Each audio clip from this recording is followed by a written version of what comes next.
Yang tahan dan gak nahan. Turbulensi wabah corona berdampak luar biasa bagi dunia bisnis. Beberapa hal yang dirasakan diantaranya, income menurun akibat dari volume pelanggan yang berkurang, utilisasi fasilitas layanan dan SDM dalam kondisi underload. Namun saat semua menurun ada hal yang tetap yang harus dikeluarkan oleh perusahaan yaitu biaya tetap diantaranya biaya SDM dan operasional lainnya. Dalam kondisi di atas tentu kita bisa melihat siapa yang nggak nahan dan yang bertahan. Yang nggak nahan adalah yang tidak punya dana cadangan untuk menutupi biaya tetap di saat income tidak di-create.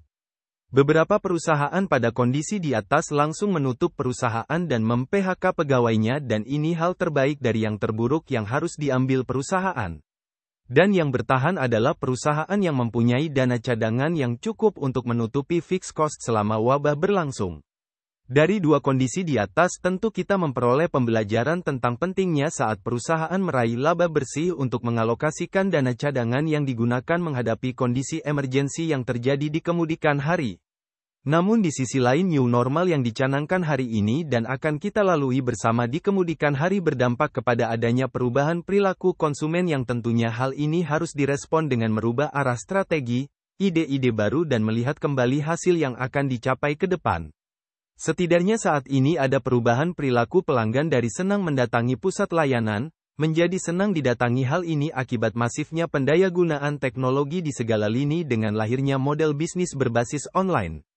Oleh karenanya perusahaan harus merubah strategi yang menekankan adanya perubahan model bisnis dari menunggu menjadi jemput bola ke pelanggan dan dengan teknologi hal ini dapat lebih mudah diimplementasikan.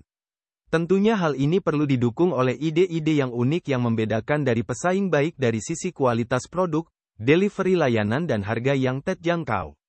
Ide kualitas produk terkait dengan banyak lahirnya inovasi produk baru yang ditawarkan perusahaan ke pelanggan dan delivery layanan terkait dengan kemudahan akses yang bisa dinikmati oleh calon pelanggan yang berminat membeli produk perusahaan. Semisal saat ini mulai berkembang layanan berbasis omnichanneling di mana hal ini perpaduan antara layanan online dan offline. Saat registrasi dilakukan online dan saat pelayanan dilakukan offline. Kekuatan perusahaan membaca tren dan direspon dengan strategi yang tepat dan dukungan ide-ide cemerlang akan berdampak kepada hasil yang dicapai tentunya dengan dukungan big data yang dimiliki.